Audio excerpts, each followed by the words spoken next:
Okay. Okay. Well, then I'll officially get things going. Hi. Good morning. My name is Stacy Balkin. I'm an associate professor of environmental humanities at Florida Atlantic University, a proud member of the United Faculty of Florida, and a co-author with Ashley Dawson of the Energy Democracy syllabus that we'll be talking about today. So, welcome to the fourth session of our Energy Democracy Teach-In series, which is based upon the syllabus. If I could ask everybody if you'd maybe just put, we're recording the session, but we won't be recording the chat. But maybe if you just put your name and affiliation in the chat, just so we get a sense of everybody. I think most of us know each other, but not all of us do, so you can kind of get a sense of who's here. Um, Okay, so I'm just going to talk a little bit about the project, introduce our speakers, and then we'll get going. Okay, so as energy justice workers and energy humanists, this syllabus was created as a means of collectivizing the work that we do in our classrooms and inviting the broader community to participate in the critical work of educating students, consumers, and political stakeholders in the areas of energy humanities, energy history, energy politics, and perhaps especially the potential for energy democracy in a just future. Our syllabus is divided into four main areas of discussion. We begin with definitions of energy as a concept and historical phenomenon, in addition to its mobilization as, quote, power. We then work through the various political and cultural ideologies attendant to extractivism as an ideology and political practice, including discussions of racial capitalism, settler colonialism. And we conclude by examining competing notions of energy transition, along with case studies that demonstrate the viability of a just energy transition despite popular embrace of renewable capitalism. Of course, increasingly less popular as the federal regime in the United States and elsewhere work to dismantle incentives for renewable buildouts of the sort promoted by the previous administration's infrastructure bill.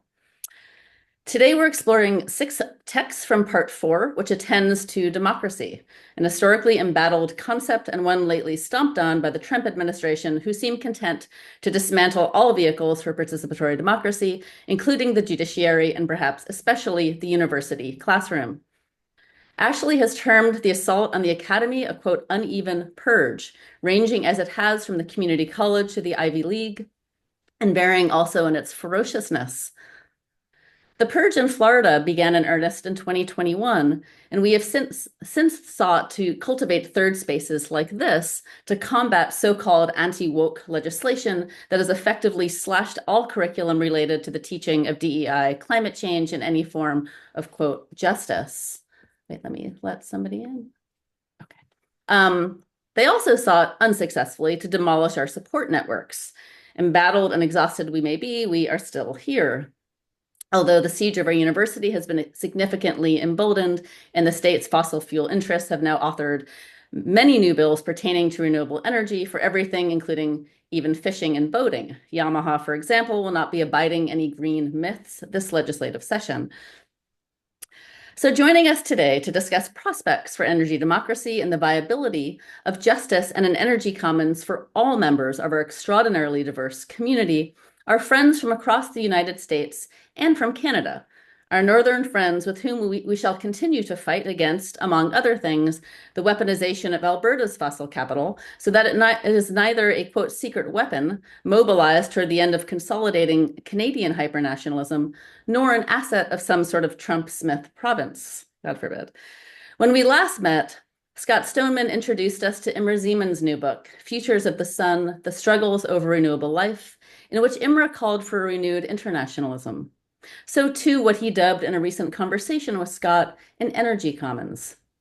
We are here today to discuss precisely this.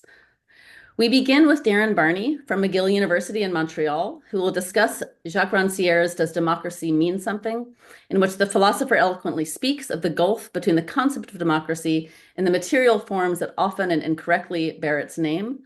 Surely required reading in these times. Following Darren, Ashley Dawson of the Graduate Center of the City University of New York will address environmentalism from below in the form of their own work advocating for public power in the city of New York, where peaker plants poison communities in Manhattan's disposable peripheries. Such public power projects as Ashley's with NYC's Public Power Observatory demonstrate a core principle of energy justice advocacy.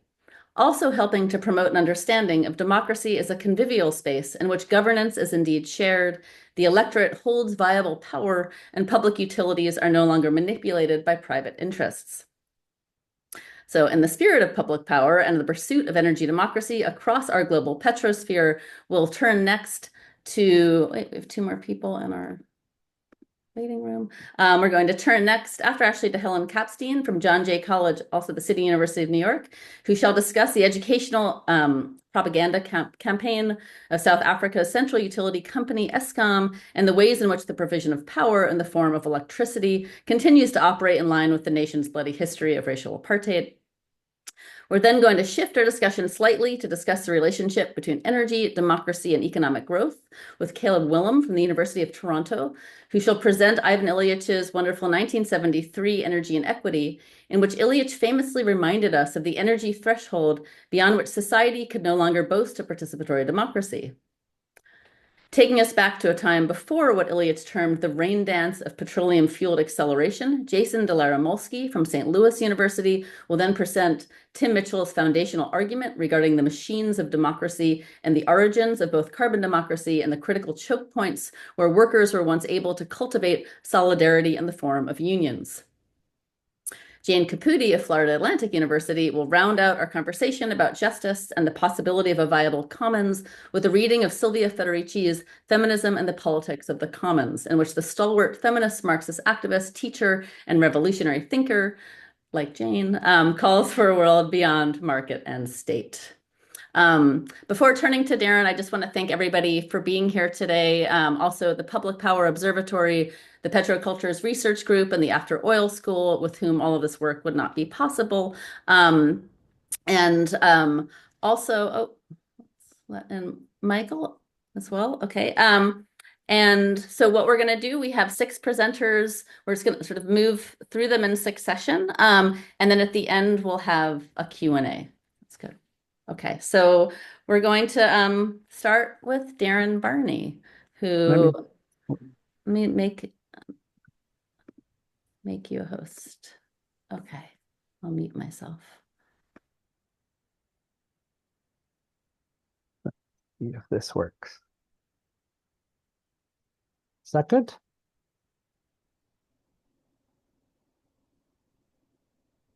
Is that good? Do you see that screen with the bingo thing on it? I do. Okay, good. And let me just try this. Does it move when I do that? Did the slide change? Yep. Yeah. Okay, You're good. Okay, great. So hi, everyone. It's really great to be in this group. I want to begin by thanking the Public Power Observatory and the Petrocultures Research Group and After Oil, and especially our fine colleagues, Stacy Balkin and Ashley Dawson, and also Marie Junko, Tara Schwerin-Rowe, who's here, and Casey Williams for their excellent work in assembling the energy democracy syllabus and this series of teach-ins. It goes without saying that under contemporary conditions, making a space like this is an act of courage, and I just want to express my gratitude and solidarity with colleagues, especially in the United States, who are showing that tremendous courage in this moment. So thank you. So my title today is Winning the Lottery, Rancière on Energy Democracy. I didn't suggest Jacques Rancière's very challenging text, Does Democracy Mean Something for the Energy Democracy syllabus? But I was excited when I saw it there and very happy when the space was open for me to talk about it, because it has been Rancière's been an important thinker for me in my own work.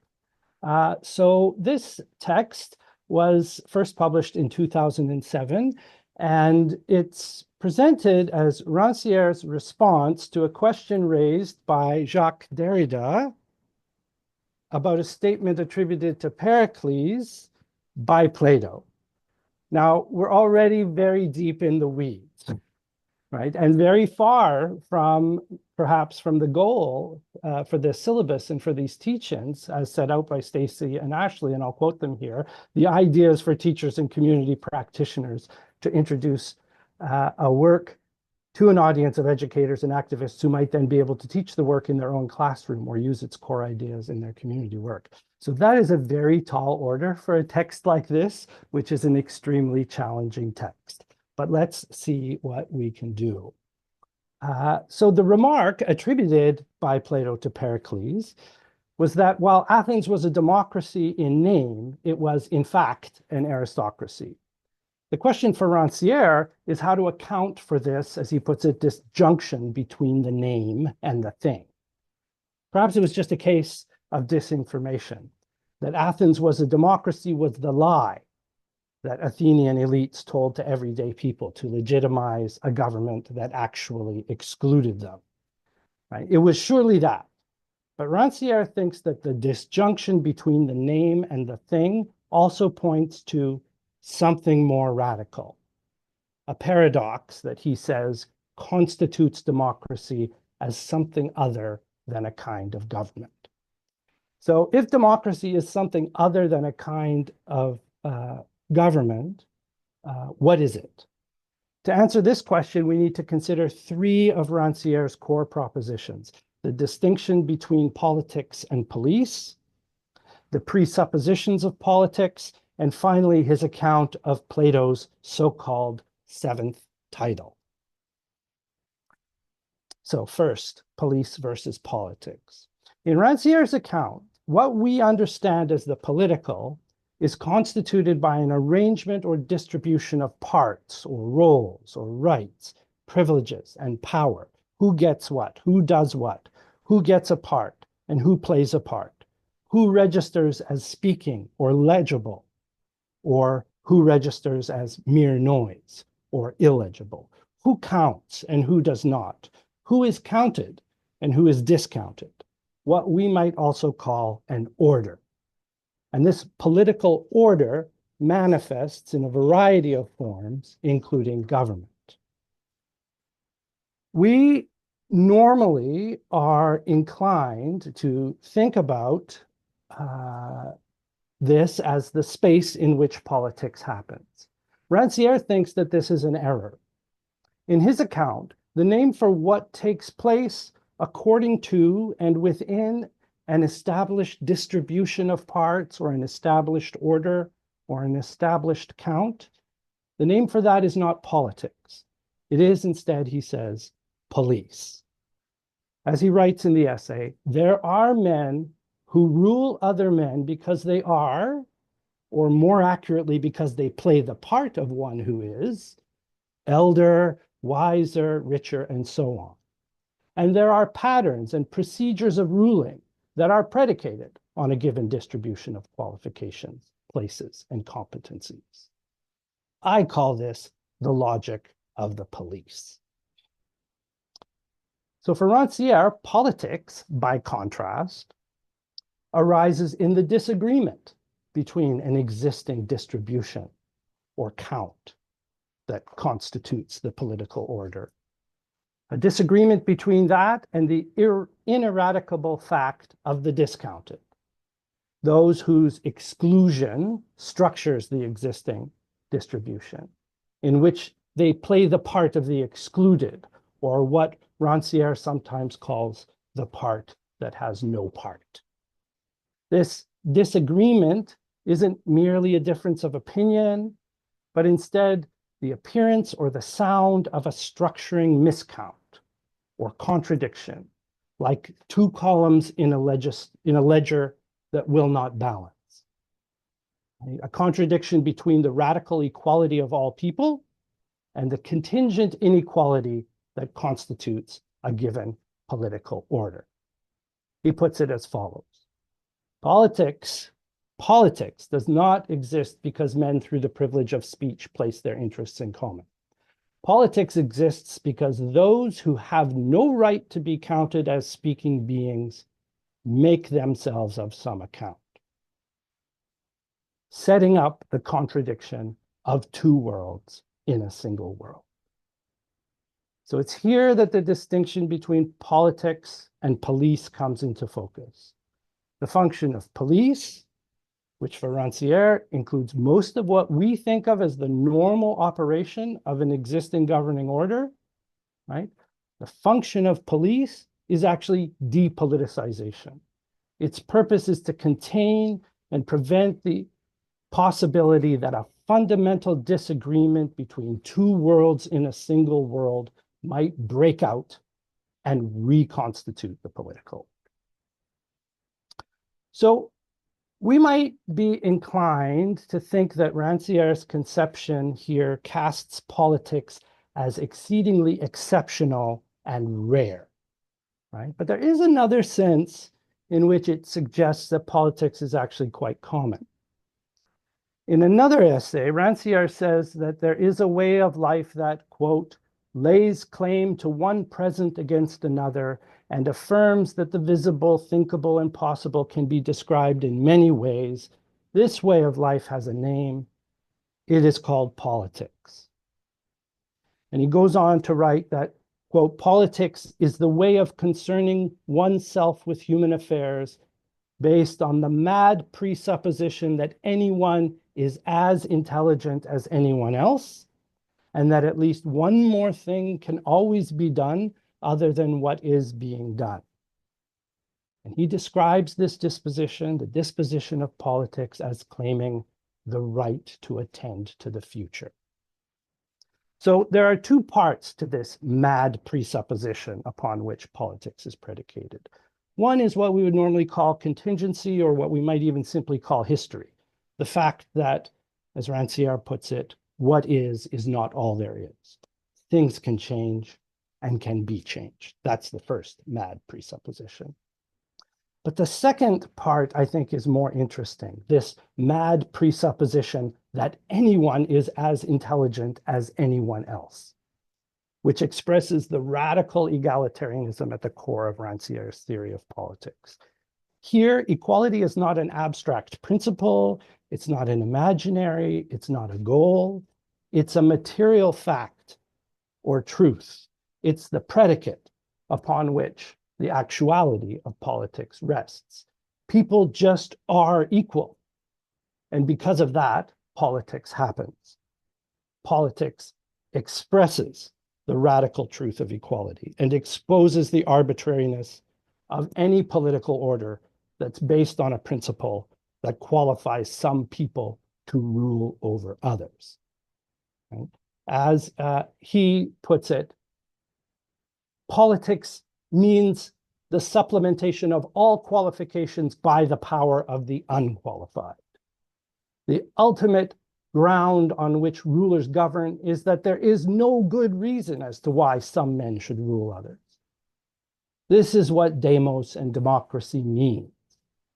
The demos is not the population, not the majority, the political body, or the lower classes. It is the surplus community of those who have no qualification to rule, which means at once everybody and anyone at all. So this is surely Rancière's most radical proposition. He says there are many patterns of government by means of which men are ruled. The most common are based on birth, wealth, force, and science. Politics, however, implies something extra, a supplementary qualification common to both rulers and ruled. This is the qualification of those that are no more qualified for ruling than they are for being ruled. So that is to say, it's a qualification that, because it's common to both rulers and ruled, makes no distinction that would justify the rule of one over another. It's a qualification in relation to which they are actually equal, and which thereby renders any relationship of ruling and being ruled between them arbitrary and paradoxical. So here, Rancière is referring to a section in Book 3 of the Laws, in which Plato sets out the 6 most common qualifications or titles to rule. And the first principles are what he calls the arche, on which they're founded. And each of these turns on a supposedly natural distinction between ruler and ruled. Here's how he describes them: the power of parents over their children, of the older over the younger, of masters over slaves, of nobles over villain, the strong over the weak, the learned over the ignorant. All these qualifications relate to objective differences in forms of power already operative in society, and all are put forward as the arche for ruling. Rancière says government seemingly requires an account of its arche, of its first principle, namely an account of the reasons why some take the position of the rulers and the others that of the people over whom they rule. Each of these 6 titles and their corresponding arche provide such an account. But there is, however, a 7th title mentioned by Plato.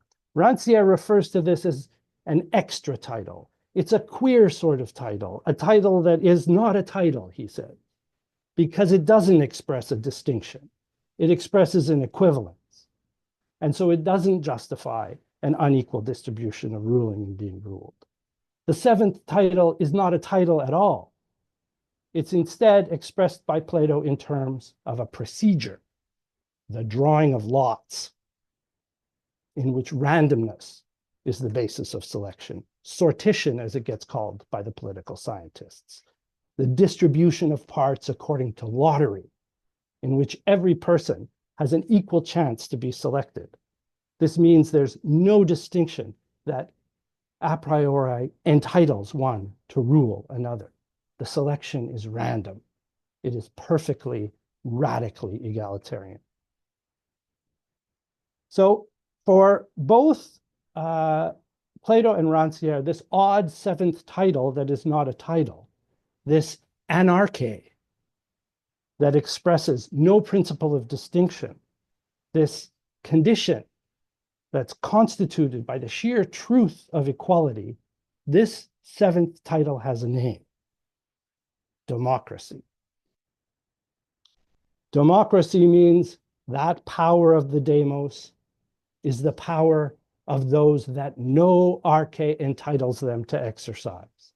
Democracy is not a definite set of institutions, nor is it the power of a specific group. It is a supplementary or grounding power that at once legitimizes and delegitimizes every set of institutions, or the power of any one set of people. In other words, democracy, rule among and by those with no qualification or entitlement to rule, which is to say, anyone and everyone, is the only form of government that coincides with the radically egalitarian character of politics itself. The mad presupposition that anyone is as intelligent as anyone else, and all the others are just varieties of police. So, and this will be my closing, when we call for energy democracy, what are we calling for? Are we calling for Pericles' Athens, a democracy in name, but in fact an aristocracy? Or are we calling for politics, the right to attend the future, a fundamental redistribution of parts? Police or the lottery? The question Rancière's text demands of us is not really, does democracy mean something, but instead, what do we mean when we say energy democracy? Now, at a time when the institutions of liberal democracy are being systematically delegitimized and forcibly dismantled in the name of a demos who refuses the entitlement of elites to rule, and the planet itself hangs in the balance, these questions are not to be taken lightly. It's tempting in this moment to think that the egalitarian anarchy of the lottery is a theoretical indulgence that we can't really afford to entertain, and that Rancière's theory is therefore useless to us. But it has got me thinking, and that, after all, is what challenging theoretical texts are for. For the past 30 years or so, democracies in name that are aristocracies in fact have responded to climate change and environmental injustice mostly by protecting the fossil capitalist order that produces these outcomes, including by policing periodic outbreaks of politics that challenge that order. This is what comes of the disjunction between the name and the thing. And it's in this light that I think we might consider the scandalous proposition of the lottery. Given the consistency with which the democratic election of governments produces fossil capitalist aristocracies, I'm inclined to think that a radically egalitarian lottery that includes everybody and anyone at all could actually improve the chances that communities will undertake the hard political work of building more just energy systems and relations. To give the last word on this to Rancière, he says, the power of the people, democracy, itself is anarchic in principle, for it's the affirmation of the power of anyone, of those who have no title to it. Such power can never be institutionalized. It can, on the other hand, be practiced, enacted by political collectives. These subjects intervene in places other than those of the executive and representative power, the street, workplace, school, etc. They give rise to other voices and other objects. I'll stop there. Thanks.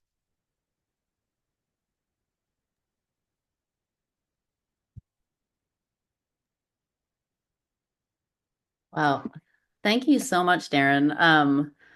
That was incredibly enlightening and sorry also. I mean, I think I was recognizing in your introduction that of course the Rancière text is an incredibly incredibly difficult one that when we're talking about sharing these with sort of public practitioners, right? You're like, was this really, the most appropriate selection, right? But at the same time, as you also say, right, these are precisely the sorts of questions that we need to be engaging in right now as we try to answer, right? Like what is energy democracy? What ought it mean? Also, talking about how Rancière, talks about who counts and who doesn't count, these sort of like the structural exclusions. I mean, like when you were talking about that resonated so hauntingly with our current moment. So I think while it is, I don't know that this will be the first, I think this might be a difficult one on some syllabi. Certainly, I think, as you said so beautifully, it has great affordances for what we're doing here and what we hope to do. So thank you. Okay, so we are moving on to Ashley Dawson, who's going to talk about public power in New York City. Ashley, let me just make you a host. Thank you Well, so much, Stacy. yes. And thank you for your presentation, Darren. It's a nice preface to what I'll be talking about. Um, uh, I'll be speaking about my experience with the public power campaign here in New York, which has been seen by some, at least, as an exemplary instance of Green New Deal struggles. So I'm going to run through some slides which the campaign used at a series of town halls that we did last autumn at CUNY campuses, right? So the CUNY system has 26 campuses in New York City, both senior colleges, four-year colleges and community colleges. And we organized a series of town halls around energy transition on 10 of those campuses because we get our power from the New York Power Authority, a public power authority that has been mandated to build out renewables. So we wanted to engage students, faculty, members of our professional union, as well as administrators and people who are in charge of running the physical plant in this struggle for public renewables. So these are some of the slides that we would show by way of introduction during these town halls. So of course we would share with people our organization so they could know the website and where to plug in. And we'd also explain to people that we are a coalition that has been around since 2019. It's a statewide coalition because in the United States, at least, the energy grid is largely regulated on a state-to-state basis. So we determined early in our history that we needed to fight not just on a kind of city level, and that therefore like municipalization of the energy system wasn't going to work, but that we had to really work on a statewide level.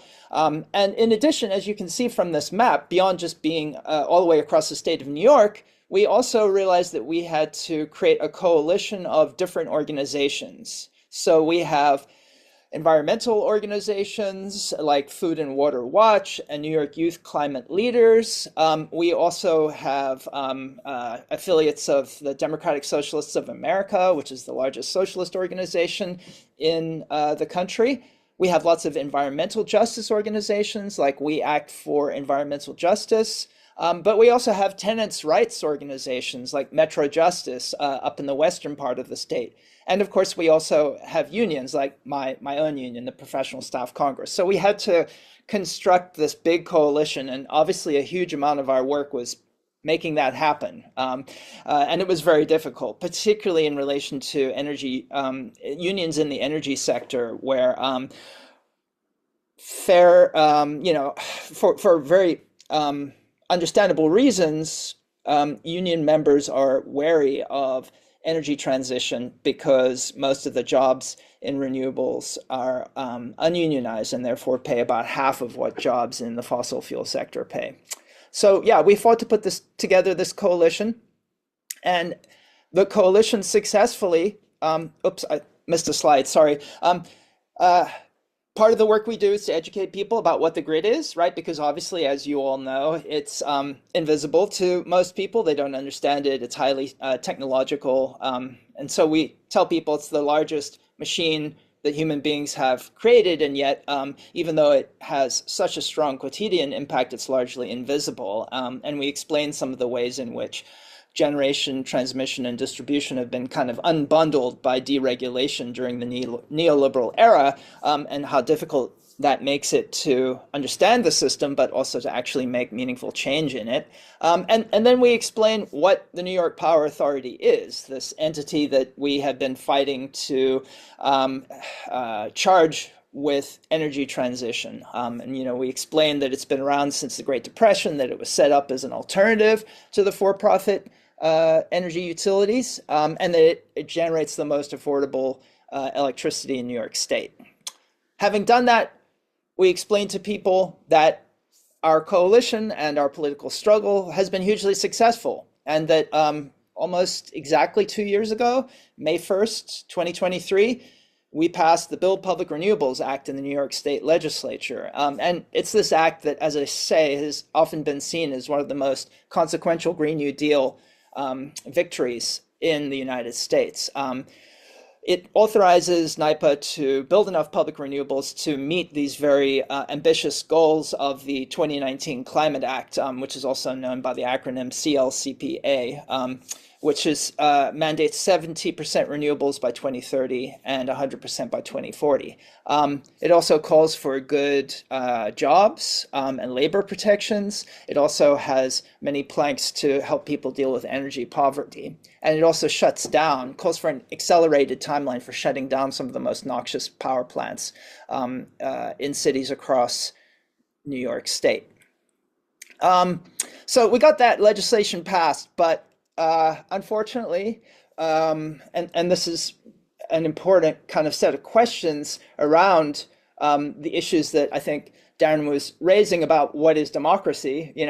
We got this legislation successfully passed, and then we found that the executive was not doing what it should have. Governor Hochul, who controls the New York Power Authority, was not mandating that they build out renewables as fast as they should have. And of course, the CEO of NYPA also was failing. Although one of the kinds of strategic questions we faced was exactly who should we criticize? We want to hold the people responsible for decisions in the public sector, hold them responsible, but we also don't want to suggest that the public sector is just, hopeless, right? Because of course that plays into the kind of neoliberal narrative that everything should be privatized.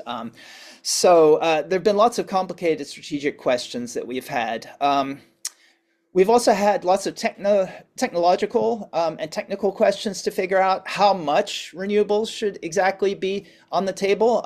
We did a lot of work to calculate that what we need is 15 gigawatts by 2030. And a lot of this is without help from academics. We really don't have a research think tank that has a lot of money at, glitzy Ivy League institutions backing us. This is really people who are doing this in their spare time as political activists, trying to figure these kinds of things out. So, we would show these slides with demands. You can see there that there's a blank where, the college name can be put in for the slides during the presentations. And then we'd actually, stop in our presentation and ask people to call the governor and read out the script. Of course, you don't actually get through to the governor. You get through to a voicemail.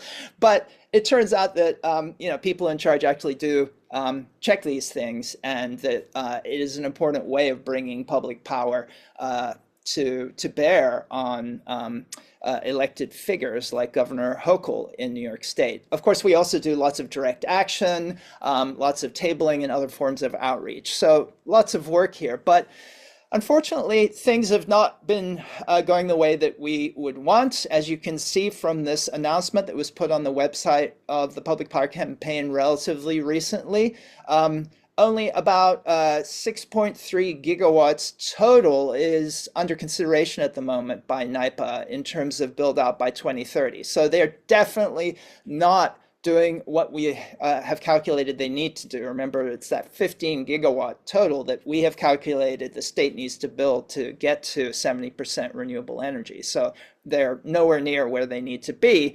And 6.3 gigawatts, well, it sounds like it's almost, halfway there, but often these are projects that are in contract, and then the for-profit renewable companies will walk away from the contracts if it turns out they're not going to make enough money. And of course, the throttling of the Inflation Reduction Act by Trump means that the conditions are worsening. So the idea that we're definitely going to have 6.3 gigawatts is not accurate.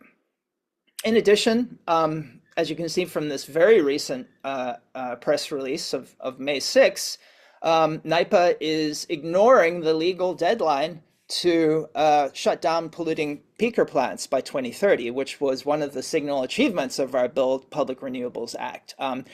So, we've had tremendous successes in terms of getting legislation passed, but then the state is essentially ignoring or, certainly not being as ambitious as it needs to be in relation to these legal mandates and in relation to our ongoing campaigns, because obviously the last 2 years have been spent constantly agitating to get NYPA to do more. I've been working with the Public Power Observatory to try and document and make people help people understand the impact of these dirty peaker plants that the New York Power Authority is refusing to shut down. So on the website for the Public Power Authority, I have a couple of short films about peaker plants, and I can share Public Power Authority's website with you in the chat when I finish the presentation. So why is all of this happening? Well, if you haven't read Brett Christopher's, I'm sure many of you have, he has a very powerful analysis about why energy transition is not happening. I won't go through it in a lot of detail. I recommend his work, but essentially his argument is that the idea that declining prices for renewable energy are going to lead to a stampede of capitalists into into solar and wind and other renewables has turned out not to be true, because fossil fuels still return greater amounts of money to investors, and therefore the whole idea that the market is going to lead the way to energy transition is not actually accurate. But in addition to that analysis, which I think is very powerful and worth thinking about, I also think we need to think about the current conjuncture and what's happening. So as I'm sure you all know, Trump 2.0 is back with, a revamped energy dominance plan that also involves taking over Canada and Greenland. So, it's not energy transition, it's energy addition, right? Trying to control sources for rare earth minerals, while also trying to build out more fossil capitalism. And what has happened in recent months, of course, is that there's massive overproduction. So Trump's plans to gin up fossil capitalism are running into a huge set of contradictions having to do with the fact that we face a huge glut as a result of the fracking revolution in the United States, and because of that, prices of oil and gas are down massively, and the Trump administration is scrambling to export as much LNG as possible. So all of that means that folks like the CEO of the New York Power Authority, who was a lawyer for fossil fuel corporations before he became head of this public authority, really have very little incentive to build out renewables, right? Because fossil capital is down, and there's a massive glut. And at the same time, the political pressure to make energy transition happen has been choked off, right? So there have been this series of critical infrastructure laws that has made protest illegal. And of course, all of that has worsened since Palestine solidarity demonstrations started taking place. In fact, I think we need to think about the ways in which clamp down on climate activism and on anti-imperialism are connected to one another, and how these draconian laws are targeting both movements. And this is not just something happening in the US, of course, it's also happening in the UK, where Just Stop Oil protesters have been handed out incredibly draconian sentences, you know, like 2 years in jail for just walking slowly down a highway. And all of this means that the movement is shifting tactics, right? For a long time, the idea has been, well, we just need to engage in direct action, nonviolent direct action, and eventually people will come round. You know, that's what motivates Extinction Rebellion. That's what motivates Just Stop Oil. That's clearly just not working because we have fossil fascism in the driving seat. And so what I think we're seeing movements doing is shifting towards sabotage. And going clandestine. So this is a British group called Shut the System, which is targeting Barclays Bank over fossil investments. Here you can see them cutting Wi-Fi leading to the bank, and they've done similar kinds of actions, also targeting insurers of fossil capital. So I think we're likely to see more of this. Part of this is, of course, as a result of the inspiration of Andreas Malm's blowing up a pipeline book, but I think it also is as a result of the objective conditions that I've been trying to sketch here. My friend David McDermott Hughes suggests that these policies of direct action can be paired with efforts to get juries to nullify sentences as a kind of activist strategy. But you know, he's still calling for nonviolent direct action. I think what we're increasingly going to see is sabotage and efforts at jury nullification happening, and of course people trying not to get caught rather than purposely getting arrested. And we are likely to see people targeting not pipelines, as Malm calls for. Here's a map of pipelines, and you can see they're all over the place in the United States. But things like refineries, which are much more concentrated, arguably much more key infrastructural nodes in the United States. But of course, fossil fuels are not limited in terms of national markets. There's a global market. So if you manage to shut down fossil fuels in production at refineries in the US, that doesn't mean that the costs are going to go up and there's going to be more incentive to energy transition. So we need to think of in global terms. So just at the conclusion of my presentation, I want to mention the effort to build a new international economic order by the Progressive International, right? This is an effort to revive a strategy in the 1970s of Global South, or Third World at the time, countries to control commodities. Of course, OPEC is the kind of vestige of that effort. But the Progressive International and activists arrayed around it in various Global South countries are trying to revive that idea. And that includes folks at Trade Unions for Energy Democracy, one of whom, Sean Sweeney, recently drafted this call for a new international energy order that's worth thinking about. And I highly recommend Trade Unions for Energy Democracy and their various different resources about the ways in which we need to think about energy transition and fight for it on a global scale. And this is a screenshot of their website that contains many, many different videos from activists in the global south thinking about reclaiming energy resources and fighting for energy transition. So thanks very much for listening. I'll stop there. Hope I didn't go on for too long.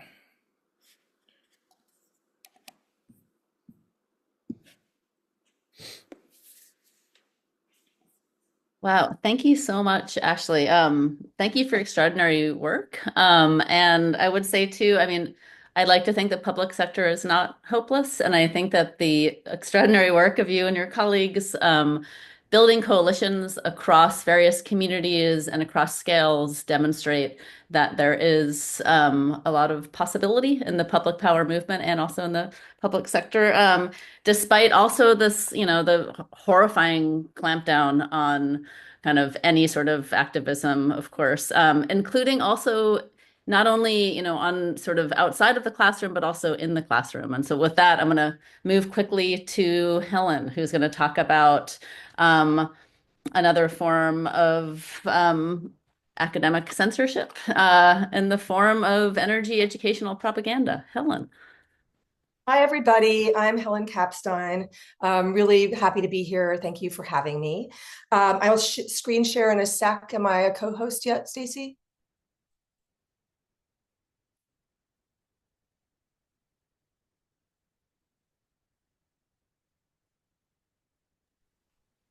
I don't know how to tell if I am or not. You are. Okay, great. Okay, I'll do it I'll try in a sec. So today I'd like to talk about a workbook that I wrote about in an essay for IEL. The essay was called Power Failures. And I also taught it earlier this semester to my energy humanities class, to my students' quite keen interest. The workbook is published by Eskom, South Africa's publicly owned electricity company. And it's a particularly charged, so to speak, pedagogical tool. But I think that exposing pedagogy's motives, for better or worse, is always empowering because students are experts in their own right on being subject to curricular control. And so they have a lot to say about this sort of thing. It was already a quarter of a century ago that Naomi Klein argued in No Logo that brand managers, as she called them, were stepping into the breach created by the underfunding of extracurriculars in schools with, quote, an educational agenda of their own. She wrote, "They're fighting for their brands to become not the add-on, but the subject of education, not an elective, but the core curriculum." And this is precisely what Eskom has done in South Africa. The utility, as you probably already know, has struggled with load shedding, power outages, brownouts, corruption, debt, and other systemic challenges for years. In an effort to offset some of those losses and to spread the blame, Eskom has insinuated itself into South Africa's grade school curriculum using a calculus of what Jennifer Wenzel calls resource logic, which, quote, equates nature and humans for their utility as inputs to capital accumulation.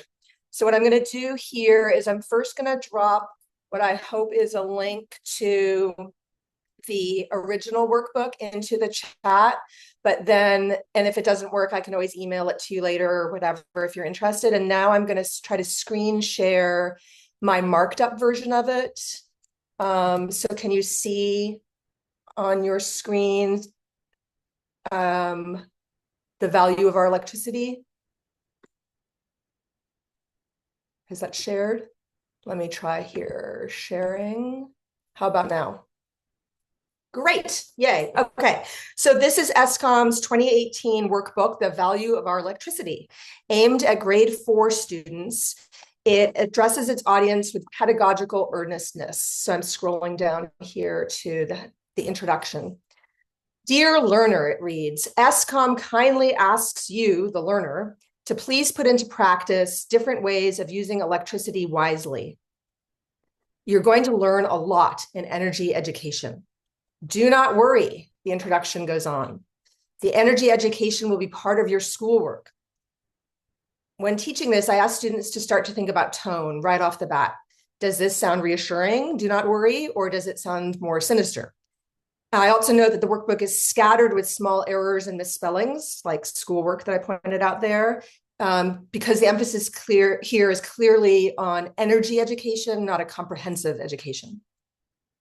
Through a series of activities, the workbook interpolates South African 9 and 10-year-olds as energy-consuming subjects, held ethically responsible for the wise use of limited resources, which you can see on this first page. They're asked to compare two images to answer the question, which lights should be used. They're asked to study a diagram on electricity generation. They're asked to learn terms, I'm hoping that you can see as I'm scrolling, like renewable and resource. And they're asked to read a short parable. This is a story called Good Habits. In this moralizing story, Max's dad issues the following dictum. Do not waste food, do not waste water, do not waste energy, do not waste money, and do not waste time. Use what we have wisely. It is the right thing to do. Before learning his lesson, though, both Max and his mom did things wrong, having wasted energy. Wasting is a key concern of this workbook and of Dad, who frets, right now we are wasting energy. Whenever we use energy, and even if we are wasting energy, I have to pay for it. Wasting means that we're polluting the air and using up a natural resource. ESCOM transfers the problem of waste to the individual consumer and future customer, here the learner as well as Max, because there's probably, if you scroll down, because there's probably a bit of Max in all of us. And because students are asked 3 times in these questions about their responsibilities. So the burden falls on the child learner, not only to save and to use energy wisely, but to act as a vector to transmit those values more broadly. If we go back up to the introduction, sorry to make you dizzy by scrolling. If we go back up to the introduction, it says, be alert and become an example of how to use energy wisely. Share all that you learn with your friends, family, and community. And this assignment has an accompanying admonishment, which is that if we should not do this, then we might, like Max, and I'm scrolling back down to the story. If we might, like Max, we might be ashamed of ourselves and here not be a good boy. Although the discussion questions in the packet ask us to determine whether Max's dad was mad at him, it's unsettling that we cannot tell whether he is behind his patient smile, which is described in the story, and his soft but clear voice. And at this point, I'd ask students to see if they would recognize the fact that he and ESCOM use identical language when they kindly ask that we switch the lights off. Because in the scenario in which we're learning these good habits, ESCOM casts itself as dad, the ultimate power authority. We know that education always has an agenda. A long time ago, Gary Vishwanathan taught us that the discipline of English literature was developed to discipline colonial subjects. So perhaps the agenda is just more visible when the corporate logo appears at the bottom of every page. Or perhaps ESCOM's workbook represents the ultimate interpenetration of the corporate and the classroom. The New Africa Education Foundation, an official partner of the Department of Basic Education for the Republic of South Africa, works, quote, with corporate organizations and government to assist previously disadvantaged youth and communities, promising to handle everything from branding kits to ensure your name is visible in classrooms, to assisting in terms of media exposure regarding your customer satisfaction index to schools. This is all necessary because since the parent company is inadequate and cannot keep the lights on, it must resort to coercion and control, making you, the learner, to quote Antina von Schnitzler in her Citizenship Prepaid, Water Calculability and Technopolitics in South Africa essay, a quote, pedagogical object in need of continuous reform. This workbook works to form and reform the learner through a resource logic which increases their utility to the utility by conscripting them to manage, ration, and ultimately pay for electricity. The children's education in good habits is an investment in future capital accumulation. ESCOM's on track to make a $10 billion profit this year. And it is a norming of a form of disaster capitalism that does not seek solutions, only continuous reform. But it's framed as a lesson in kindness and civic virtue. So who could object? Thank you.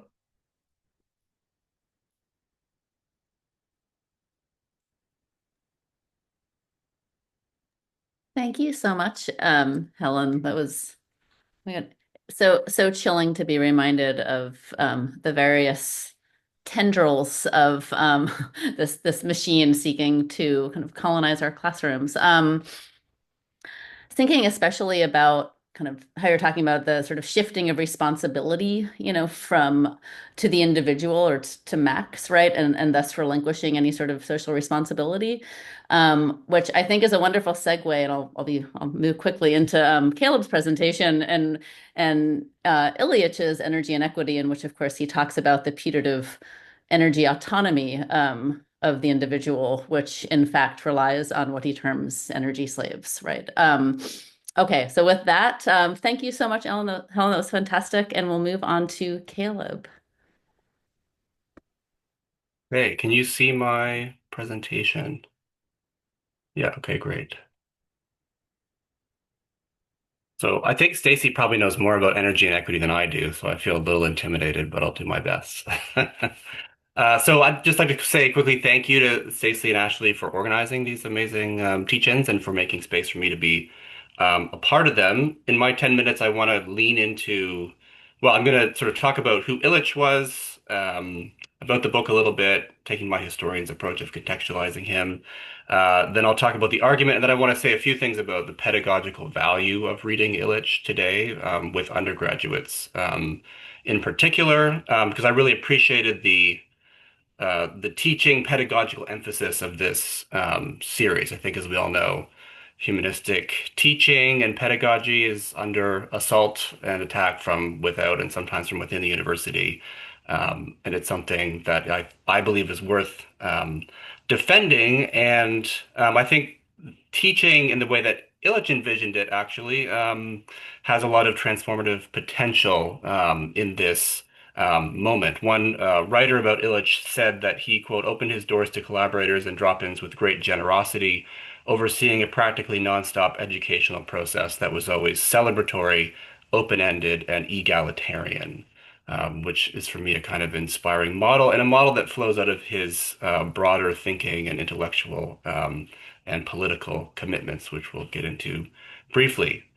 So Ivan Illich was somewhat of a unique figure, especially for a presentation to a group like this. He was a Roman Catholic priest in the 20th century for a time, a philosopher, a social critic with anarchist tendencies, and a polemicist writer.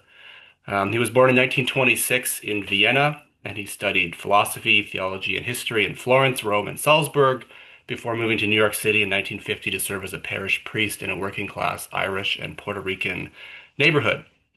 He later briefly served as the vice rector of the Catholic University of Puerto Rico, but in that position, he began to develop a critique of institutionalized schooling and dominant approaches to modernization that led to clashes with the hierarchy of the church. And so he left that position to establish CDOC, or the Center for Intercultural Documentation, in Cuernavaca, Mexico, which grew into what David Cayley, who's really one of the key Illich biographers and scholars, a Canadian associated with the CBC, of all places. Cayley describes CDOC as a kind of free university featuring seminars with thinkers from around the world. When the Vatican banned priests, monks, and nuns from attending CDOC because of the things that were being discussed there and the way in which they were being discussed, Illich left the priesthood and transitioned into the role of a public intellectual and social critic, writing books, lecturing, and teaching at a variety of universities. I don't think he ever had tenure anywhere until his death in 2002. So in the early 1970s, Illich published a series of provocative pamphlets that took on some of the core institutions and features of what he called industrial modernity, so schooling, technology, healthcare, and energy. These works emerged out of his experience in New York, Puerto Rico, and Mexico, where he observed the paradoxically disempowering effects of institutionalized education and medicine, and of the rapidly proliferating technology and growing energy consumption that came with various modernization schemes. For Illich, these things always arrived with the promise of liberation for all, but resulted in frustrating dependencies, inequalities, and other social and political problems. So Illich articulated his 1970s critiques of bureaucracies and institutions in service of realizing what he called a, quote, radical alternative to industrial society, namely a low-energy, convivial modernity.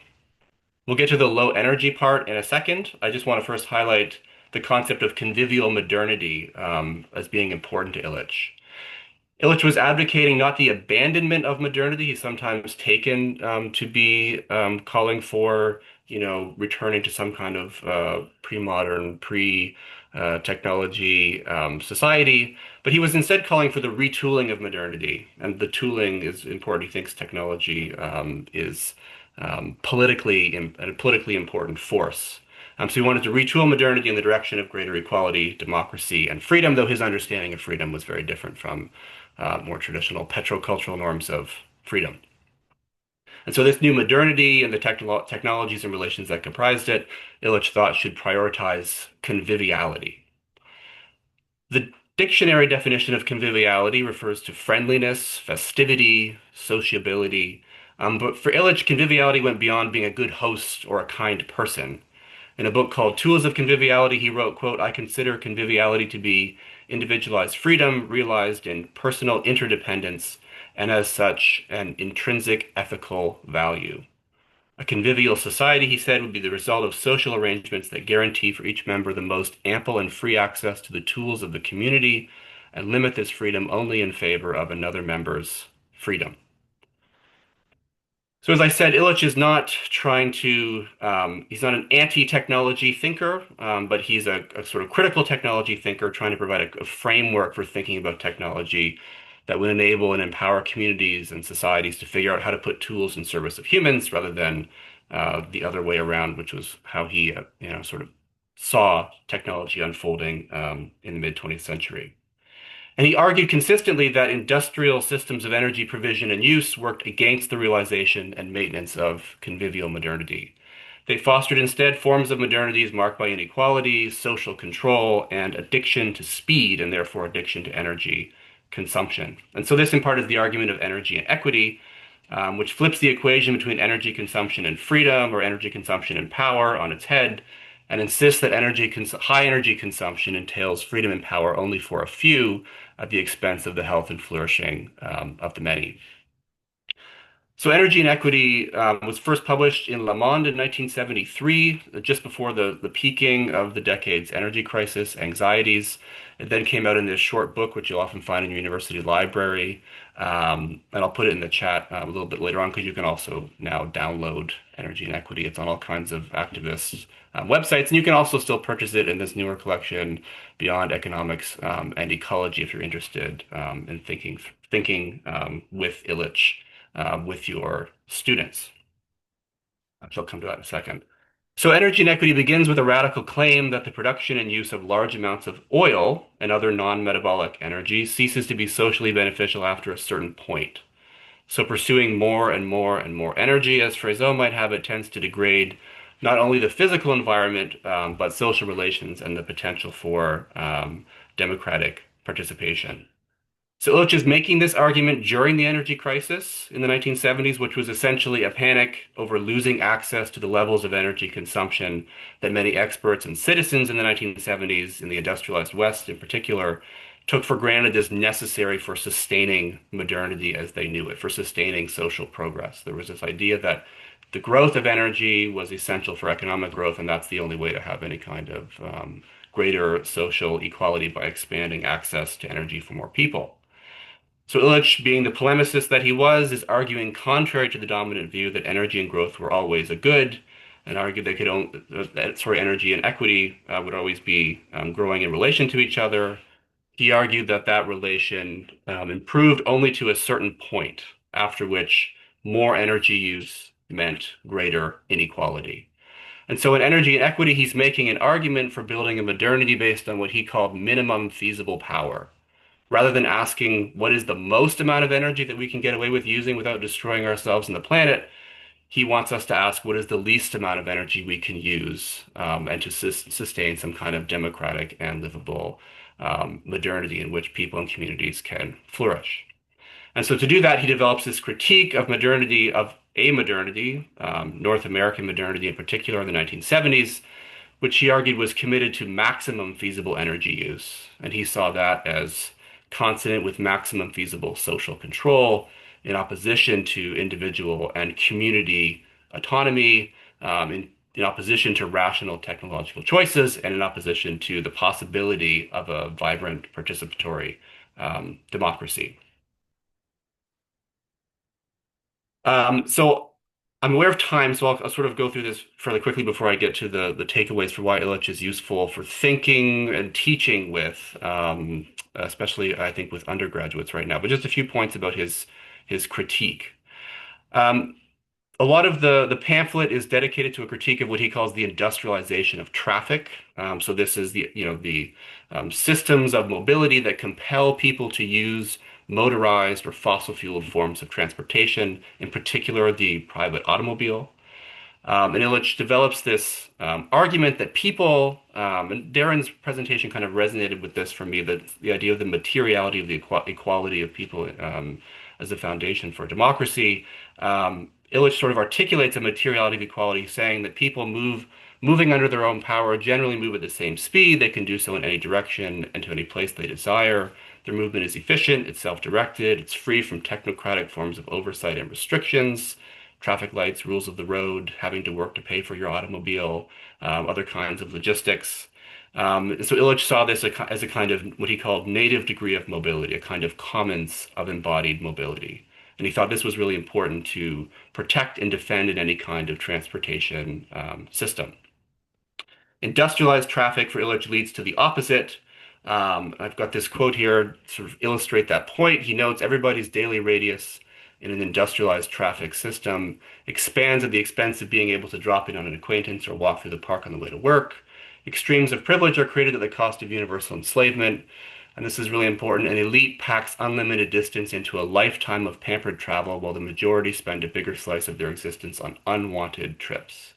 The few mount their magic carpets to travel between distant points, that their ephemeral presence renders both scarce and seductive, while the many are compelled to trip further and faster and to spend more time preparing for and recovering from their trips. And so there's this argument that people are compelled to be part of this system of transportation, but built into that system of transportation is the possibility of greater social inequality as wealthy people can afford to travel in different modalities at different speeds. And so Illich talks about what he calls a net transfer of lifetime between the rich and the poor. The poor are people who have to travel further and further to go to work, to get groceries, to sort of the basic activities of life are compelled to spend more and more of their lives traveling, whereas the wealthy in various ways do not have to do so or can travel more quickly. And so there's this kind of transfer of time between the rich and poor. So this is the sort of the heart of the argument that these industrialized energy systems are systems of deep social inequality. I'll just mention really quickly, he also kind of anticipates some of the energy humanities scholarship and critique of the present, making this kind of argument about energy imaginaries and the ways in which existing within these systems of energy provision and use create certain ways of thinking about time and space and politics as well. Illich packs a lot into this very short essay, and I'm mindful of time. There's lots more I could say about it. I'll just say that he comes back to the question of democracy and to politics at the end of the essay, which is what I think makes it particularly relevant to be thinking with today. He argues that any society committed to being a democracy, committed to equity, should be concerned about its use of energy as a political matter. And that means seeking limits on energy use to protect that inalienable right of free movement that he talks about, that native degree of mobility. So he's sort of raising the question of access to energy, the use of energy as a political question that's open for political contestation and to different kinds of political futures. And so he ends the book with this kind of clarion call: participatory democracy demands low energy technology, and free people must travel the road to productive social relations at the speed of a bicycle. So what makes this a useful text to teach with, I'll just say three quick things. One, and it's not to make everyone a sort of, low growth bicycle futures person. That might be the result, but that's not the only reason why you might want to teach alongside with Illich. One is that he's fun to read. It's provocative, it's short. And in an undergraduate situation, at least at my university, that is a positive, it's a positive way into the energy and society literature. Illich sort of is very seductive in the way that he writes, and students, at least in my experience, really enjoy reading him. Second is Illich is useful as history. He helps sort of open students up. He's a kind of primary source for the history of thinking about energy in society at a particular moment of crisis. He shows that there, at other crisis moments, there were alternative paths that were not taken, which opens up a space to think about why those paths were not taken out of crisis moments. And third, as a political philosophy or a political text on energy, Illich is really effective for helping students to think critically about the social and political dimensions of the technological systems that they live within and may or may not take for granted. So in a very practical way, I use Illich in the classroom. I've adapted Jennifer Wenzel's oil inventory assignment to be an energy inventory assignment in a fourth year seminar where I'm trying to start students off to think about energy as something not just outside of themselves, not just oil over there that they sometimes use to drive, but as something that forms them as subjects in modern societies. And so they do this energy inventory assignment where they pick a way in which energy helps them or shapes or structures how they experience themselves in their societies. And I have them read Illich as a way to get into that kind of thinking, to think about energy as political, energy as social, energy as phenomenological, and it's often very effective, an effective way to get students to think about energy from a social and political point of view. And I think he helps to free them up to see the intimate relationship between energy and democracy, and the relationship between democracy and the technological choices or futures that we have in front of us. And in this sort of moment, not only of doubling down on fossil fuels, but of sort of the AI discussion that's also happening, and it's all of its implications. Illich is a text that who's useful for spurring students to think differently about themselves and about the past and about their potential futures. Thank you very much.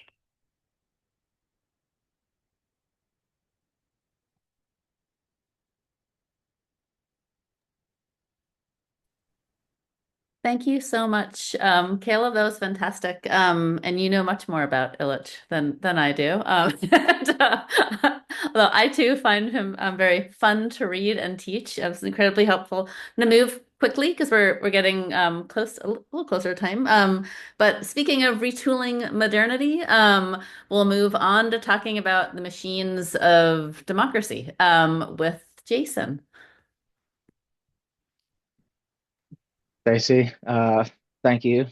Let me see if I can share my screen here.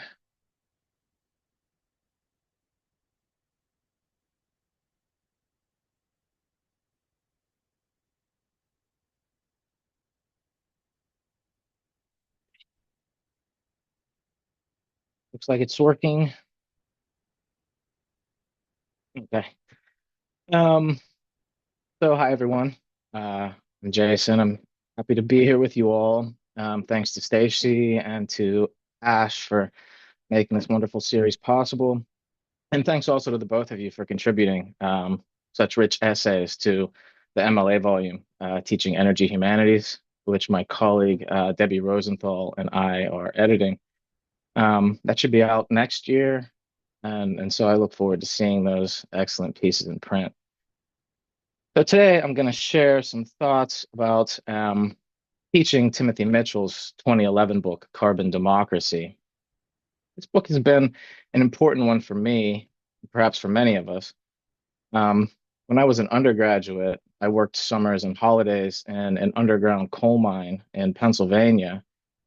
So when I first read Mitchell's book as a graduate student years later, it articulated the relationship between labor militancy and fossil fuels in a way that illuminated some aspects of that experience and, the social history of that kind of work. Um, and I think students continue to find Mitchell's heuristics really powerful and productive. So I'll start with a short overview of the book, and then I'll talk about how I used some of its key concepts in a course on American protest literature this term. Um, so Mitchell trained as a political theorist, and he began his career writing about colonialism in Egypt. This book, which I believe is his third book, represents a shift in his work into broad questions of fossil fuels and political power. This is a sweeping and ambitious book. It's not long in terms of page count, but it's very capacious in the breadth of its arguments. Mitchell traces the political economy of Middle Eastern oil through a range of global events, particularly the US-led rebuilding of post-war Europe and the 1970s turn to neoliberalism. He delves deeply into state and corporate archives to offer alternative socio-technical histories of terms like energy, economics, and especially sabotage, which he applies interestingly throughout the book to actions of multinational oil firms, insofar as they crush alternatives and invoke discourses of security, among other things, to support high oil prices. And continue that kind of consumption. This book has influenced many academic fields and can probably be called a defining text in the energy humanities. One can see how it can be productively taught in an energy studies course, perhaps with an oil novel like Munif's Cities of Salt. At the same time, its concepts, like many concepts in the energy humanities, can also find applications beyond courses or texts overtly concerned with energy as such. So, for example, in my undergraduate course on American protest literature, students may not have anticipated, that they'd be thinking about the material logistics of different kinds of energy systems. But when they were encouraged to do so, with the help of Mitchell's work, many, I think, were able to make other kinds of connections regarding the infrastructures of democracy and social change. This course fulfills a core requirement. So it enrolls a lot of students who don't have a background in the humanities. It's a fairly standard US protest literature course, beginning with abolitionist texts and working our way through kind of large leaps into the present.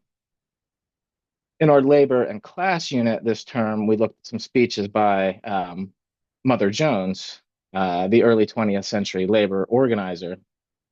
Jones, I learned not long ago, is actually buried in a Union cemetery in southern Illinois, which is about an hour from where I teach in St. Louis. She organized coal miners there, of course, but perhaps she's most well known for her work in what she often called medieval West Virginia during the West Virginia mine wars. None of my students had ever heard of the mine wars. None had ever heard of the Matewan Massacre, which is the subject of the John Sayles film, Matewan. Nor had they ever heard of the 1921 Battle of Blair Mountain, the largest armed insurrection in the US since the Civil War.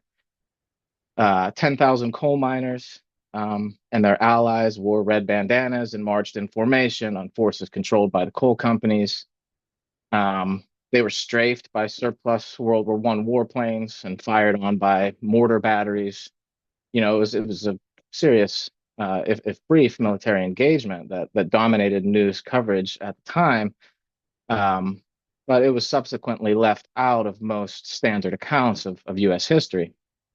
So my students' lack of knowledge about the mine wars is not at all unusual. And so here is where Mitchell's work became quite productive for us. We reflected on the question of why these events aren't more widely known, and also why coal strikes were particularly violent, even among other labor actions. I introduced them to one of the core ideas of carbon democracy, that is Mitchell's argument that miners and other workers who inhabited key choke points in the logistics of coal extraction and transportation were able to use that leverage to force concessions from state and corporate power. So for Mitchell, this kind of militancy results in the rise of mass democracy in the West during the mid 20th century. Ultimately, Mitchell argues that it was not any profound change in worker consciousness or culture that was the decisive factor, and instead it was workers' leverage over socially necessary energy infrastructures. Now, some of my students were skeptical, as indeed some scholars have been, about the kind of possible elements of a material determinism here in this line of thinking. As they pointed out, culture matters as well, art matters as well, and these may matter just as much as the material factors. But they also started to think about protest and social change in Mitchell's kind of more material terms, in terms of control over energy flows and infrastructures. And we picked up this train of thought again in our unit on environmentalism when we examined contemporary climate change activism and anti-fossil fuel protests. We looked at some short videos in which activists shut down highways and other transportation infrastructures or tried to stop the construction of major oil and gas pipelines. Many of which are related to what Ash has called forms of extreme extraction. That is, the transportation of oil and gas from fracking, tar sands mining, offshore drilling, and other kinds of particularly invasive forms of extraction. And I asked the students here to think back to Mother Jones and the coal strikes and to consider how a coal miner in 1910 might be different than an oil pipeline in 2010 in terms of potential for disruption. And soon, of course, the students pointed out that a pipeline is much less likely to go on strike. And so the students had effectively reasoned their way into this other part of Mitchell's argument. For Mitchell, that is, if the logistics of coal help to create the conditions for mass democracy, so the logistics of oil and oil and gas have contributed to its weakening, given that oil flows through wells, pipelines, and supertankers, largely outside the control of labor. Much of this process, Mitchell shows, took place by design in order to curtail emerging demands for popular sovereignty. Some students had seen the film based on Andreas Malm's book, which Ash also mentioned, of course, How to Blow Up a Pipeline. And Mitchell's thinking, again, illuminated the logic in play here in a way that seemed to make intuitive sense to them. It also helped them to make sense of the severity with which the US justice system treats protests and attacks on pipelines and other hard energy infrastructure. We talked about these kind of verdicts and compare them to the significant but still lesser sentences often meted out for other forms of climate activism, including those that shut down highways, but not the flow of oil as such. And the difference here in regard to the possibility for exerting political leverage that seemed to strike the students as at once obvious and revelatory. So when teaching from Mitchell's text, I think there are a few things to potentially be wary of. Most notably for me, and this echoes something that Stacy and others have pointed out throughout the series, and that Caleb just mentioned in reference to Rousseau's book. But Mitchell's book may kind of overstate the idea of a transition between one energy system and another, in this case, between oil and coal, or coal and oil, rather, when the reality historically has not been a transition as much as it's been kind of a constant addition or accretion. Most students may not fully understand this dynamic, and so I think we should take that into account when thinking with Mitchell's texts and perhaps other texts on similar subjects. That said, Carbon Democracy offers students a toolkit of powerful heuristics for thinking about popular demands for democracy. And these can apply to more recent developments like the US shale revolution and hydrofracking, as well as potentially to zero carbon energy infrastructures, built around renewable installations or even nuclear power plants. So I think Mitchell's book will remain a key resource. And again, I want to thank you all for the chance to talk a little bit about it today. Thanks.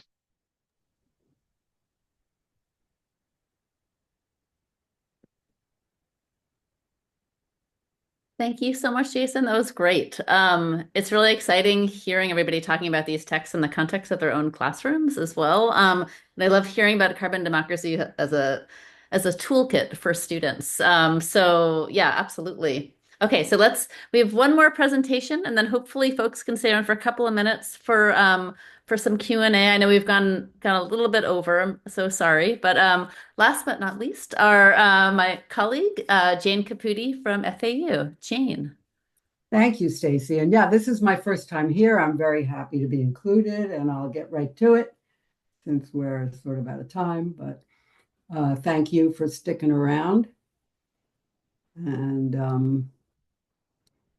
get rid of this. Okay, can you see it? Yes? Yes.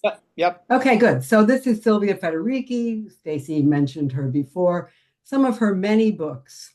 And Federici first became famous among feminists for being one of the founders of Wages for Housework movement in the early 1970s, pointing out, of course, that patriarchy capitalism depends on women's unpaid labor, paid as well as unpaid labor, including all this reproductive labor, which includes not just bearing and raising children, but the basic care work that sustains and generates life, keeping everybody well fed, safe, clean, cared for, thriving.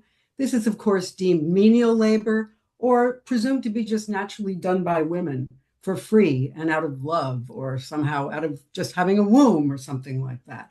Of course, it isn't only women who do this, it's femmes, etc. You can see the original, my slides here, the Wages for Housework March, and also Margaret Prescott, who founded Black Women's Wages for Housework. Whoa, wait a minute, let's see. Okay. This care work, right? Have you read Kim Tallbear and others on caretaking the generations and how that's what Standing Rock, prayer gathering, and treaty violation demanding redress for was all about, was really about people caretaking relations, not just among humans, but of all of humans. And this caretaking is really being radically modified, of course. This I popped up on my feed the other day of Google's Gemini AI chat that they're directing toward children. Federici says, despite the efforts, we cannot robotize care except at, well, yes, at a terrible cost. No one will accept nurse bots as caregivers, especially for the children and the ill. I think that will prove to be untrue. I think that will be forced on us. Just to remind us of women's labor and what it means. This is from the Occupy movement. We do most of the world's work, but own less than the world's property, and the patriarchy. And Federici reminds us that it is deeply sculpted in our collective consciousness that women have been designated as men's commons, a natural source of wealth. Gerda Lerner in The Creation of Patriarchy, 1986, also makes this point, that patriarchy was founded upon elite men's seizure of women's bodies as a source of wealth. And out of that grew slavery and the idea of private property, none of which were really conceptualized as possible, but that women could be this source of both productive and reproductive labor, and sexual labor, of course. I just put in, I teach popular culture as well, so I always have to illustrate how we're getting these ideas, often very subtly, through advertising. Like we see the family home, the individualist, anti-commons domicile that Federici critiques, in which the women and children are implicitly the man's valuables. Of course, it is impossible to put a price on the value of care work, women's work, as well as the work of nature, providing water, air, food, etc. And this is not just material work, but psychical, spiritual, emotional, because the ecofeminists have long said this work is seen as somehow just innate or instinctual or without knowledge or purpose, which is, of course, not true at all, either of even labor and delivery. All of it is an intelligence. And of course, Earth is intelligent, knowledgeable, purposeful. And this care work can be withdrawn, something, hetero-capitalist patriarchy refuses to acknowledge. And that's the point. I just put up my book, Call Your Mother, a deliberately dirty-minded manifesto for the Earth Mother in the Anthropocene, that was published in 1920. That's one of the points I make in there. So Federici says that women should take the lead in collectivizing reproductive work and housing, is not to naturalize women as somehow innately more collective or innately caretaking. Rather, these comes out of historical struggles and often women who have realized that the commons is the best way for humans to live. But reminding us again, Fabiana Rodriguez, that it is this kind of labor, not what's happening on Wall Street, that maintains the world. And that's the history of this kind of reproductive labor. Federici says an essential part of our resistance to capitalism. She reminds us of the landless people's movement of Brazil, in which the women said, we have to have communal housing so we can communalize our housework, work together, cook together, and also support ourselves when men are trying to abuse us. I taught as a gen ed class until it was forbidden by state law. I designed and taught gender and climate change. And of course, you have to understand why women so often are the leaders of the climate change resistance movement around the world. And it because historically, and this is Vandana Shiva, Federici, Maria Mies, many, many others, as well as activists, who say the reason women are overrepresented is because women, because of gender roles and because of historical circumstances, have been doing this kind of life maintenance work. So we've depended much more on access to communal natural resources. We know what happens when those are not around. And Federici says women are the main social force standing in the way of a complete commercialization of nature. And we see here in South Africa, women are the guardians of seed, life, and water. And we see in Bangkok, no climate justice without gender justice. So Federici says, of course, that we are so distanced from production and consumption. We're not at the ground level, as many of these women around the world, in which we forget the conditions under what we eat, wear, work have been produced with terrible social and environmental cost, and the fate of the population on whom the waste we produce is unloaded. We are blind to the blood in our computers, for example, that I'm using right now, and CompuServe in a 1982 ad. I find this one just astonishing in showing us, like, welcome to someday, and the whiteness of this, right? It speaks to all sorts of dimensions of whiteness, not only white supremacy, but like this fantasy of purity and cleanliness. And, where's the waste to produce this being dumped, right? Obviously way outside the picture. Much more could be said about all of this. So Federici says, overcoming the state of oblivion is where a feminist perspective teaches us to start in our reconstruction of the commons. No common is possible unless we refuse to base our life, of course I can't see here on my own slide because something in the way, on the suffering of others. We cannot see ourselves as separate, right? And Federici goes back to like the time, 15th century, 16th century, the beginning of the European witch craze, the African slave trade, colonization of the world by Europe, the put down of the peasant revolutions, the industrial age, the substitution of what Carolyn Merchant calls the organic worldview of life for a mechanical one in the death of nature. And all of these are connected. So Federici, we were taught to not to see ourselves as separate, not only separate from other human beings, but other than human beings, from the earth, not as seeing ourselves as all deeply connected, which is the principle underlying the commons. And misogyny is so key to this. And I bring in this image of a witch from 1534, and look at this, she is basically Mother Nature demonized, right? She merges with all these other aspects of non-human nature. And so the witches, the greatest outbreak of femicide that we know of in the world, right? Hundreds of thousands of women, femmes, and other people who were roped into this, killed by both church and state over 3 centuries in Europe. And that this is deeply connected in that this was not just about scapegoating a social group, although it was that. It was about misogyny, but it was about destroying the alternative to heteropatriarchal industrial capitalism, that the collectivism of the witch, her medical knowledge, the working with, so-called natural resources that are really the gifts of the earth. And I would just remind us, like, often trivialized and made to seem, oh, you're just being essentialist. You're talking about Mother Earth. Oh, mothers, women are not naturally mothers and blah, blah. But if you go back to indigenous understandings, of course, this is the artist Kennejuak Ashevik, Mother Nature, that indigenous science hold that we, of course, all inextricably connected. We issue from and return to a common source and force. This is the logic and spirit of the commons, of the collectivism that Federici is talking about.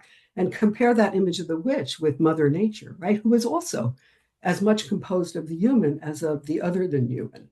So think of like this ordered destruction happening right now to the commons. Federici says we have land, water, air in common, but digital commons are acquired entitlements, social security, pensions, libraries, the collective products of past cultures. All of this is under, of course, we all know this, we're here, under the most extreme dire threat. And, I wish I knew exactly what to do about that. I think Federici is on the right path. But these commons are being destroyed as we speak. And so I guess everybody always asks me, are you an optimist? No. But anyway, we can talk about it. Thank you all. Thank you so much, Jane. And thank you everybody else for your presentations.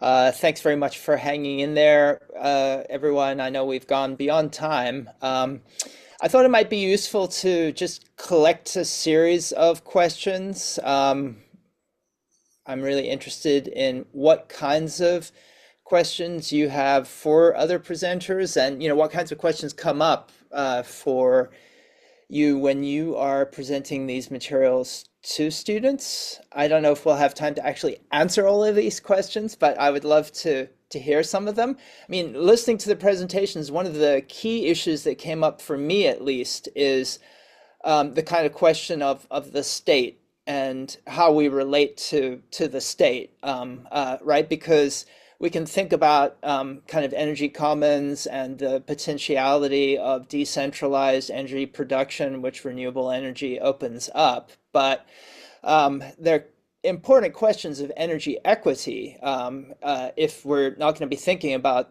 having a grid. And, I think that comes up in all sorts of different ways in all of these presentations. Helen, for instance, in your presentation about ESCOM, obviously ESCOM has been key to the character and the economic machinations of the apartheid state.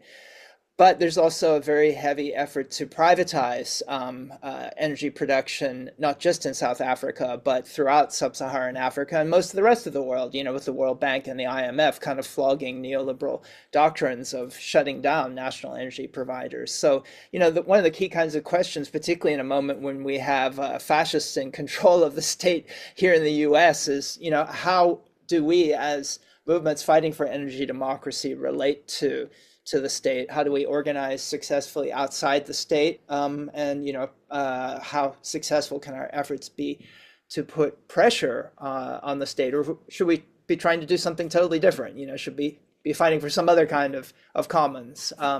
So those are one of the questions that I thought was, kind of central to a lot of the different presentations. What other questions came up? Can we just do a quick round where people bring up issues that they thought were interesting to think about pedagogically?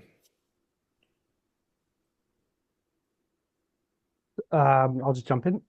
So I have one that I think is really complementary to the one that Ash has raised, which is the question of scale, right? Which is like how to think about energy inequity and potential energy equity, not just within relatively local or regional scales, let's say, but across larger scales. We know that one of the ways that energy and inequity and environmental justice manifest is in historical and contemporary inequities across scale that are coincident with colonialist extractive economies, et cetera, et cetera. And so we know that our agendas include trying to end that. But we also know that we need to try to build energy systems that actually redress and repair, and not just redress and repair, but also facilitate equity across large scales. And it's interesting to think about how to reconcile that with some of the democratic forms that we tend towards that seem to make sense at smaller scales more readily than perhaps they do at large scales. So I think that's a parallel question to the state question, really. Thanks so much, Darren. Yeah, and I think that idea of a national, new international energy order that I brought up very much gets at that question. Yeah. Anybody else? Other questions that have come up for you as you're teaching these materials, or as you're hearing other people talking about their teaching?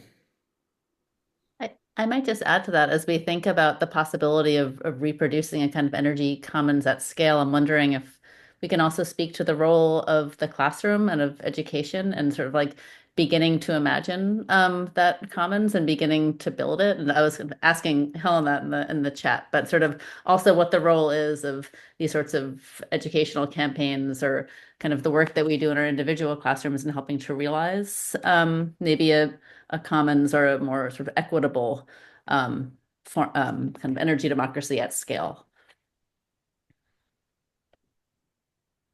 Thanks, Stacy.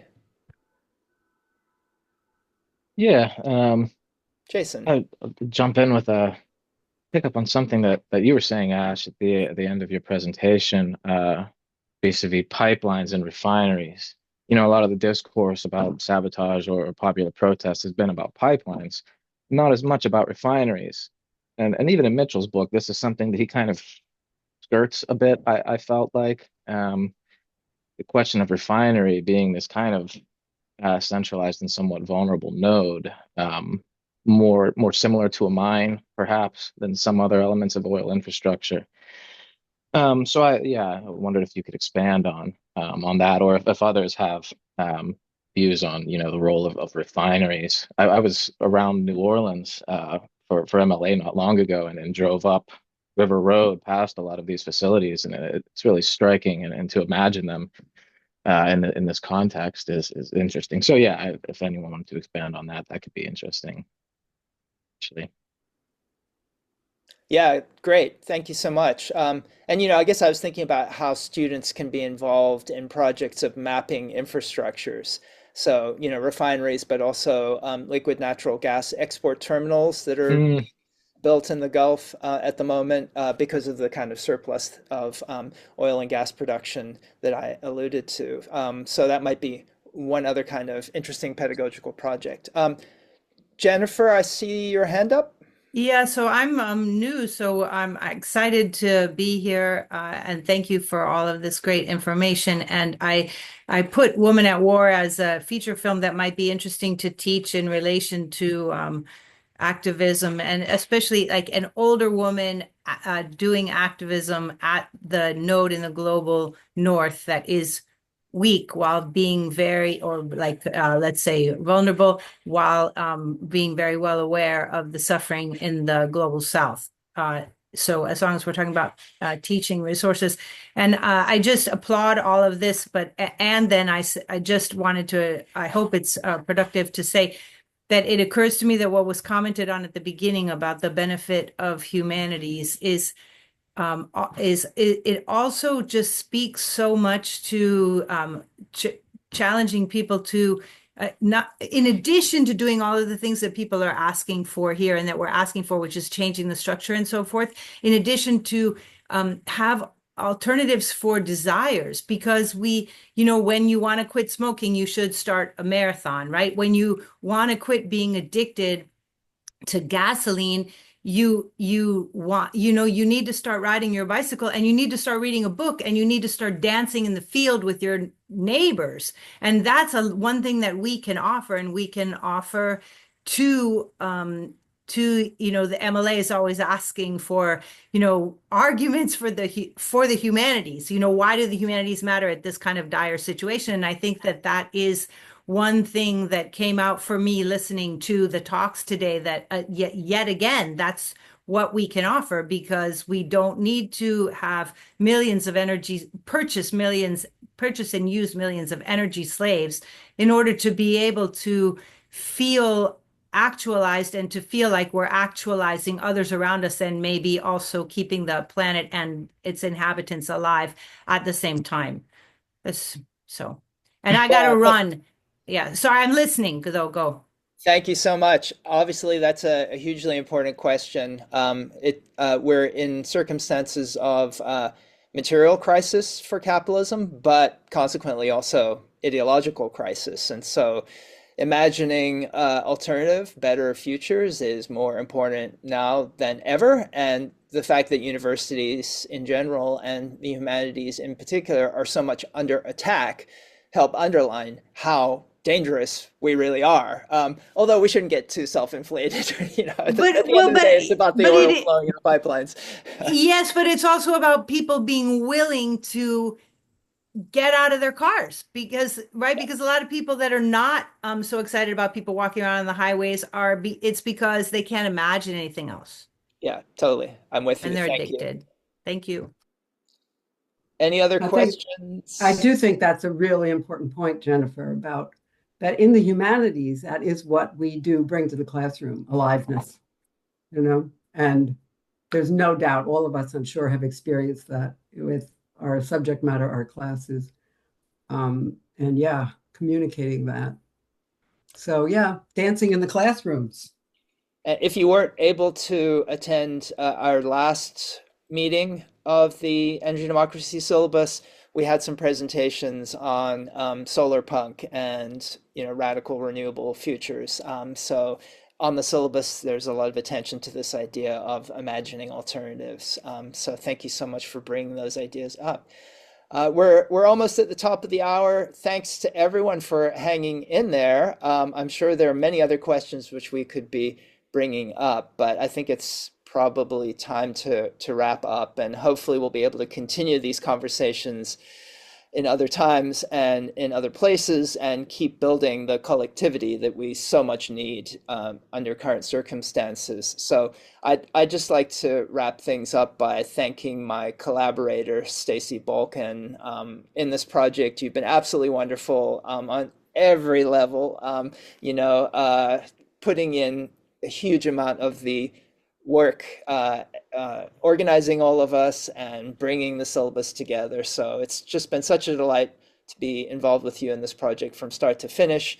And of course, I want to thank all the other collectives who have been involved and who you helped to mobilize for this project, Stacy. So it's just been such a positive experience, and I hope we can keep the conversations going. Having said that, I'll turn things over to you, Stacy, for the last word. Well, thank you for that, Ashley. It has been a collaborative effort indeed amongst many of us, and it's been a great pleasure. So thank you. And I want to thank everybody again for donating your time for this. And what we hope is that we'll put these up on the site and that our colleagues can use them in their classrooms and maybe even use Roncière out on the streets, hopefully. So we'll do our best. But yes, thank you, everyone, and take good care. I hope that when we meet next, I hope that it will be soon and it will be in better times. So thank you. Thank you so much. Thanks, everyone. Thanks, Ashley. Thank you. Stacey. Thank you. Bye. Bye now. Bye.